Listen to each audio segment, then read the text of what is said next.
A paz do Senhor a todos, em nome de Jesus Cristo. Em Mateus 26:75 está escrito assim: E lembrou-se Pedro das palavras de Jesus, que lhe dissera: Antes que o galo cante, 3 vezes me negarás. E saindo dali, chorou amargamente.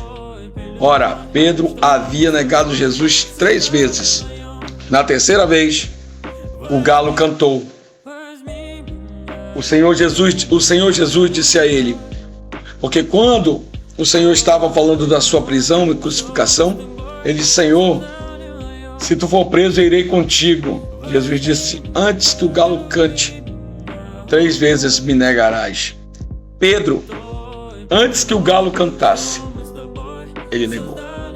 Aqui revela em Mateus 26:75 que quando ele negou a terceira vez, o galo cantou. Então, o canto do galo eram trombetas romanas. Tem gente que diz que era um galo, mas não era, porque era contra a lei. Era um dos itens da lei, das 613 leis, em que não podia criar aves. Então, aonde ele estava era a casa do sumo sacerdote Caifás. Ele não poderia ter galo ali. Então eram umas trombetas romanas que tinham um horário que elas tocavam, chamado Canto do Galo. E aí Pedro negou. O que eu quero dizer com isso? Tem pessoas que se empolgam no momento, no calor da emoção. Não se pode, a emoção ela existe sim, o poder de Deus nos causa a emoção. Mas existe a emoção causada pelos nossos corações, os nossos próprios impulsos e pensamentos. Pedro ainda não estava preparado. Ele seguia Jesus, ele era um discípulo. Discípulo, ele é um aprendiz. Depois de Atos 2, ele se torna apóstolo, que significa o enviado. Depois de Atos, ele passa a ser enviado. Mas quando ele é discípulo, ele está aprendendo. E Deus, Jesus Cristo sabia.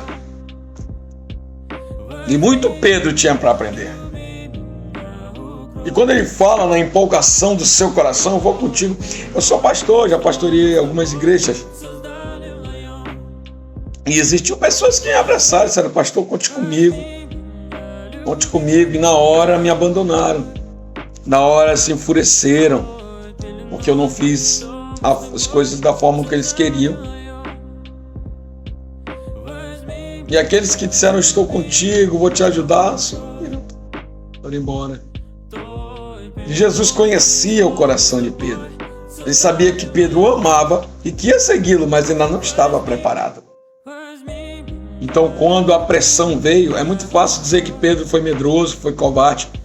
Se fosse eu e você ali, com certeza também teria fugido. Era uma pressão religiosa do Sinédrio, dos componentes ali, dos líderes do Sinédrio, com a pressão política de Roma. Então, era um negócio muito sério.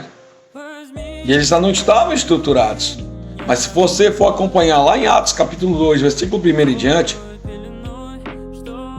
depois que a promessa de Atos 1:8, há uma promessa em Atos 1:8, e se cumpre em Atos 2, você vai ver que agora Pedro sai à frente, prega uma mensagem, cita Joel 2:28, prega uma mensagem e ganha aproximadamente quase 3.000 almas que desceram as águas, que se batizaram nas águas, onde começa a igreja primitiva. A partir do no final do capítulo 2, capítulo 3 em diante, começa já a igreja primitiva. Um outro Pedro, totalmente transformado, totalmente cheio do Espírito Santo. E você vai ver que no final, Pedro é crucificado e ele não nega. Ele diz assim: não sou digno de ser crucificado como meu Senhor. Quero ser crucificado de cabeça para baixo. Então, procure preparar-se, buscar, orar, se firmar com Deus. E aí sim, você não vai viver um evangelho de emoção. Você vai viver um evangelho enraizado em Cristo. Que os verdadeiros adoradores adoram o Pai em espírito e em verdade. Amém.